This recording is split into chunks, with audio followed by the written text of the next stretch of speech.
नमस्कार, आपका स्वागत है। दोस्तों, बस पीपल के पत्ते की 5 पत्ते की माला बना करके आपको वहां पर नाम लिखना है और नाम लिख के इस पेड़ पर टांग देना है। जबरदस्त प्रयोग है दोस्तों, शत्रु का नाश करने का। आपके जो शत्रु हैं पूरी तरह से नष्ट हो जाएंगे, बर्बाद हो जाएंगे और किसी के काम के नहीं रहेंगे। यानी कि दोस्तों, मान लीजिए आपके शत्रु आपके पीछे ऐसे पड़े हुए हैं कि आपको चारों तरफ से वह बर्बाद करना चाहते हैं और आप चारों तरफ से शत्रुओं से घिर गए हैं। आपको लगता है कि यार, मुझे मेरे शत्रु ने चारों तरफ से घेर लिया है। तो दोस्तों, यह वाला उपाय निश्चित रूप से आपके लिए होने जा रहा है। तो दोस्तों, निश्चित रूप से आप इस उपाय को जरूर कीजिएगा ताकि आपके जीवन से शत्रु नाम की जो बीमारी है हमेशा हमेशा के लिए खत्म हो जाए। तो किस तरह से इस प्रयोग को करना है, कैसे करना है, तो मैं आपका पूरा आपको इस वीडियो में बताने जा रहा हूं। देखिए दोस्तों, इस प्रयोग को करने का जो दिन है वह है दोस्तों शनिवार या मंगलवार। आप शनिवार या मंगलवार के दिन पीपल के पत्ते का यह वाला प्रयोग कर सकते हैं। पीपल के पत्ते की माला बना करके आप इस पेड़ पर टांग सकते हैं,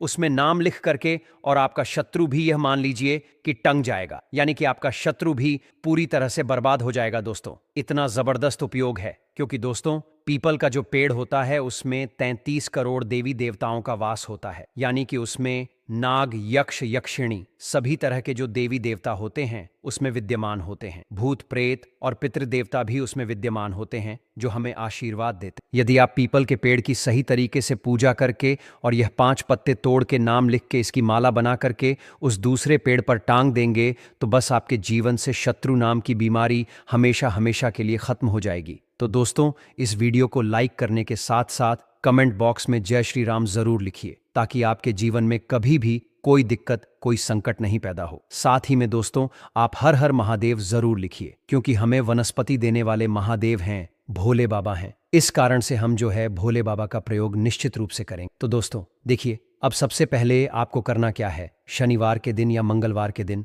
आप क्या करेंगे, आप जाएंगे पीपल के पेड़ के पास और पीपल के पेड़ के पास ऐसे पेड़ के पास जाएंगे जहां पर आपको कोई देखे नहीं ये सब करते हुए, क्योंकि लोग टोक देते हैं ना, टोकने के बाद क्या होता है, फिर वो उपाय पूरा नहीं होता। इस कारण से जो आपको देखे नहीं, टोके नहीं, ऐसी जगह पर जहां पीपल का पेड़ है, आसपास हमारे पीपल के काफ़ी सारे पेड़ होते हैं। भारत देश में काफ़ी सारे पीपल के पेड़ हैं और हर गांव, हर कस्बे में आपको पीपल के पेड़ निश्चित रूप से मिल जाएंगे। तो दोस्तों, आपको पीपल के पेड़ के पास जाना है। अब पीपल का पेड़ चारों तरफ से गोल होता है, तो आपको खड़ा किस दिशा में होना है, आपको उत्तर दिशा की तरफ मुंह करके खड़ा होना है। यानी कि आपका जो फेस है, जब आप पीपल के पेड़ के सामने खड़े रहेंगे तो आपका जो फेस है वो उत्तर दिशा की तरफ होना चाहिए दोस्तों, है ना। उत्तर दिशा की तरफ होने के बाद आपको पीपल के पेड़ के हाथ जोड़ने हैं। हाथ जोड़ने के बाद आपको उनसे विनती करनी है कि हे वृक्षराज, मेरे जीवन में बहुत दिक्कतें पैदा हो रही हैं, मेरे जीवन में बहुत परेशानियां पैदा हो रही हैं। जो शत्रु है मेरे पीछे पड़े हुए हैं,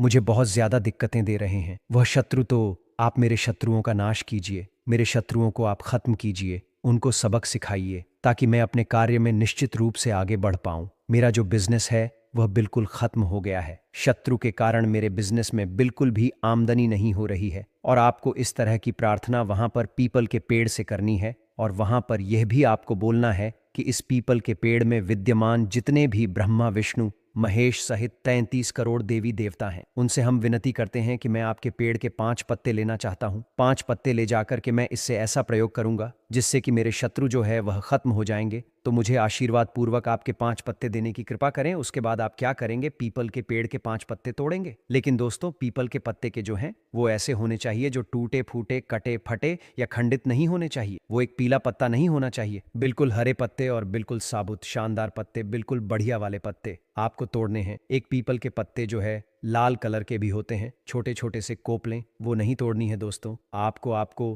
केवल पीपल के बड़े बड़े पत्ते ही तोड़ने हैं और उसमें कोई भी खंडित नहीं होना चाहिए, यानी कि उसमें कोई छेद या कोई कट वगैरह यह नहीं लगना चाहिए। तो आप निश्चित रूप से इस तरह के पीपल के जो पत्ते हैं वह तोड़ लें। पीपल के पत्ते तोड़ने के बाद आपको क्या करना है, आपको उसमें काले कलर के यानी कि जो काले कलर का मार्कर होता है ना, वो जो काले रंग का चलता है, या फिर काजल, उससे आपको हर पीपल के पत्ते पर अपने शत्रु का नाम लिखना। मान लीजिए आपके शत्रु का नाम अजय है, तो आप हर पीपल के पत्ते पर अजय से नाम लिख देंगे। अजय अजय नाम लिख देंगे हर पीपल के पत्ते पर, ठीक है। तो हर पीपल के पत्ते पर आपको अजय अजय अजय इस तरह से नाम लिखना है। जैसे मेरे शत्रु का नाम अजय है, इसलिए मैं वहां पर अजय आपको बता रहा हूं। आपके शत्रु का नाम क्या है, तो उस हिसाब से आप उस शत्रु का नाम लिखेंगे, ठीक है ना? जो भी शत्रु का नाम हो। अब मान लीजिए आप अपने शत्रु का नाम नहीं लिखना चाहते क्योंकि आप अपने शत्रु का नाम नहीं जानते हैं, तो आप क्या करेंगे? आप काले कलर के मार्कर से पीपल के पत्तों पर शत्रु शत्रु शत्रु लिख देंगे, है ना? तो काले कलर के मार्कर से या फिर काजल से आपको शत्रु शत्रु शत्रु शत्रु लिख देना है हर पीपल के पत्ते पर। उसके बाद आपको क्या करना है? एक मौली या लच्छा आपको घर से ले जाना है दोस्तों। देखिए, मौली या लच्छा कैसा होता है? लाल रंग का मौली या लच्छा होता है, लाल पीले रंग का। तो वो आप अपने घर से ले जाएं और घर से ले जाने के बाद आप क्या करेंगे कि उस मौली और लच्छे की सहायता से, सुई की सहायता से उन पीपल के पत्ते की माला बना लेंगे। यानी कि 5 पत्ते आपने तोड़े हैं तो 5 पत्तों की आपको पूरी माला बना लेनी है। माला बनाने के बाद अब इस माला का क्या करना है दोस्तों? इस माला को लेकर के जाना है आपके घर के आसपास। सीधी आप देख लीजिए, इसको पहले लाल कपड़े में रख दीजिए या काले कपड़े में रख दीजिए या थैले में रख दीजिए, है ना? ये माला किसी को दिखनी नहीं चाहिए। बस जैसे आप माला बनाएं, माला बनाने के बाद आप इसको किसी, जैसे कोई थैला हो गया या कोई कपड़ा हो गया, मतलब उसमें रख दें ताकि किसी को दिखे नहीं। और उसके बाद आप ऐसे अपने आसपास देखें कि अपने आसपास कोई मदार का या आंकड़े का पौधा है। क्या दोस्तों, आंकड़े का पेड़ आपने निश्चित रूप से देखा होगा, झाड़ी रूप में यह होता है और यह यत्र इधर उधर सड़क के किनारे उगा हुआ मिलता है। यदि सफेद आंकड़े का पौधा यानी देसी आंख आपको मिल जाता है तो सबसे बढ़िया यह वो मदार का पौधा जो है वह बड़ा कारगर सिद्ध होता है। इस कारण से उस मदार के पौधे के पास आपको जाना है इस माला को लेकर के। और यदि आपको सफेद आंकड़ा नहीं मिलता, सफेद मदार नहीं मिलता जिसमें सफेद पुष्प आते हैं, वो नहीं मिल रहा, तो फिर आप जिसमें बैंगनी पुष्प आ रहे हैं आप वहां भी जा सकते हैं। ऐसा कुछ भी नहीं है, लेकिन हां, मदार का ही पौधा वो होना चाहिए। अब आपको क्या करना है? इस पीपल के पत्ते की जो माला है इसको आपको उस मदार के पौधे पर डाल देना है दोस्तों। माला इस तरह से डालें ताकि जो माला है वो नीचे नहीं गिरे है। ना तो माला आप किसी धागे से बांध भी सकते हैं उस पौधे पर या फिर आप उस पर टांग भी सकते हैं, है ना? तो ऐसे टांगेगा कि ताकि वो गिरे नहीं, है ना? इस तरह से अटका दीजिएगा उसमें ताकि वो गिरे नहीं। अब आपको क्या करना है? 3 दिन बाद 3 दिन तक आप उस पर टंगे रहने दीजिए, है ना? आप उसमें निगरानी भी रखते रहिए। तो 3 दिन बाद जब वो माला सूख जाएगी, कौन सी माला? जो आपने पीपल के पत्ते की माला वहां पर टांगी है वो सूख जाएगी। तो सूखने के बाद अब आप क्या करेंगे? उस माला में से वापस वो पत्ते निकाल लेंगे और पत्ते निकालने के बाद उसको लाइटर या फिर माचिस की सहायता से जला दें। जब वो सूख जाए, है ना, जब वो सूख जाए तब वो जला दें। और यदि जलाना संभव नहीं है, जैसे मान लीजिए सूखी नहीं माला, क्योंकि बारिश का समय भी चल रहा है, यदि माला नहीं सूखी, बारिश के समय में माला नहीं सूखती है ना, पत्ते भी नहीं सूखते हैं, तो आप क्या करें? उस माला में से पत्ते निकाल करके वहीं पर थोड़ा सा गड्ढा खोदेंगे और उस मदार के जड़ के वहीं पर उसको गाड़ देंगे। उस पर एक पत्थर रख देंगे, है ना, मिट्टी ढक करके उस पर पत्थर रख देंगे। तो दोस्तों, आपका जो शत्रु है पूरी तरह से बर्बाद हो जाएगा। यानी कि शत्रु आपका अब आपके ऊपर कुछ भी किया कराया भी नहीं करवा पाएगा और अपनी जिंदगी में वह बहुत पस्त हो जाएगा। तो दोस्तों, यह जो उपाय है ये बड़ा जबरदस्त और बड़ा ही खतरनाक उपाय है। इसको एक बार यदि आपने कर लिया तो यकीन मानिए दोस्तों, आपके जीवन से शत्रु नाम की बीमारी हमेशा हमेशा के लिए खत्म हो जाएगी। यानी कि शत्रु आपके जीवन से शत्रु कहीं भी नहीं आ जा सकेंगे। कहने का मतलब यह है कि शत्रु यदि आपके ऊपर कुछ किराया करवा भी रहा है तो फिर वह किराया बिल्कुल भी नहीं चल पाएगा। और यदि शत्रु कुछ ऐसा वैसा करवा रहा है जिससे कि आपको दिक्कतें आ रही हैं तो वह दिक्कतें भी आपको आना बंद हो जाएगी। मान लीजिए कि जिस व्यक्ति को आप अपना विरोधी मानते हैं उसका नाम अजय है, तो आपका काम यह होगा कि हर एक पीपल के पत्ते पर उसका नाम बार बार लिखें, अजय अजय अजय। ऐसे हर पत्ते पर उसका नाम अंकित कर देना है, ठीक है ना? यानी हर पीपल के पत्ते पर आपको बस अजय ही अजय लिखना है। वह भी ठीक उसी तरह जैसे मैं यहां बता रहा हूं कि मेरे मामले में विरोधी का नाम अजय है, इसलिए मैं उदाहरण के तौर पर अजय नाम का प्रयोग कर रहा हूं। आपको अपने वास्तविक विरोधी का नाम जो भी हो उसी हिसाब से उन पत्तों पर लिखना है, समझे? अब एक और स्थिति पर विचार करते हैं। मान लीजिए आप अपने विरोधी का वास्तविक नाम लिखना नहीं चाहते, शायद इसलिए कि आप उसे जानते ही नहीं या किसी और वजह से, तो फिर आप क्या विकल्प अपना सकते हैं? ऐसे में आप एक काले रंग के मार्कर का इस्तेमाल करेंगे या फिर सुरमा, काजल लेकर और हर एक पीपल के पत्ते पर बार बार एक ही शब्द लिखेंगे, शत्रु शत्रु शत्रु। हाँ बिल्कुल, काले रंग के मार्कर या काजल से हर पत्ते पर शत्रु शब्द को दोहरा देना है। इसके पश्चात अगला चरण यह है कि आपको अपने घर से एक मौली या लच्छा ले जाना होगा। दोस्तों ध्यान दें, मौली या लच्छा कैसा होता है? वह आमतौर पर लाल या लाल पीले रंग का एक धागा होता है जिसका प्रयोग धार्मिक कार्यों में किया जाता है। तो ऐसा लाल या लाल पीले रंग का धागा आप अपने घर से लेकर चलें। घर से उस मौली या लच्छे को ले जाने के बाद आपको क्या करना है, उस धागे और एक सुई की सहायता से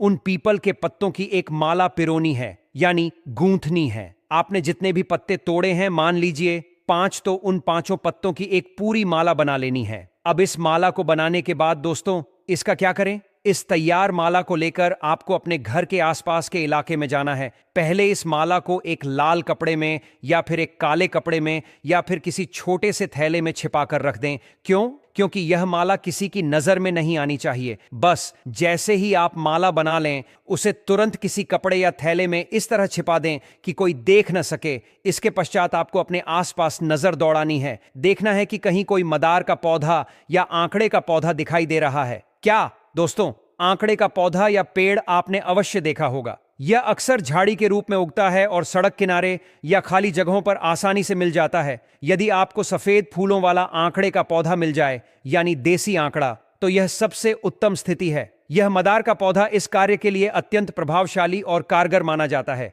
इसलिए आपको उसी मदार के पौधे के पास जाना है उस छिपाई हुई माला को लेकर। और हां, अगर आपको सफेद फूलों वाला मदार, सफेद आंकड़ा नहीं मिल रहा है तो चिंता की कोई बात नहीं। आप उस मदार के पौधे का भी प्रयोग कर सकते हैं जिसमें बैंगनी रंग के फूल आते हैं। कोई विशेष मनाही नहीं है, बस इतना ध्यान रखें कि वह पौधा मदार आंकड़े का ही होना चाहिए। अब आपको क्या करना है, वह पीपल के पत्तों की माला जो आपने बनाई है उसे उस मदार के पौधे पर डाल देना है या टांग देना है। दोस्तों, माला को इस प्रकार टांगे या डालें कि वह नीचे न गिरे। इसके लिए आप माला को किसी धागे से उस पौधे की डाली से बांध भी सकते हैं या फिर किसी तरह से अच्छी तरह अटका सकते हैं। मुख्य बात यह है कि माला सुरक्षित लटकी रहे और जमीन पर न गिरे। अब इसे वहां लटका देने के बाद आपको क्या करना है, इसे वैसे ही लटका छोड़ दीजिए पूरे 3 दिनों तक। इन 3 दिनों में आप थोड़ी निगरानी भी रख सकते हैं कि माला वहीं है या नहीं। 3 दिन बीत जाने पर वह माला सूख जाएगी। हां, जिस पीपल के पत्तों की माला आपने वहां टांगी थी वह पूरी तरह सूख जाएगी। सूख जाने के बाद अब आपका अगला कदम यह है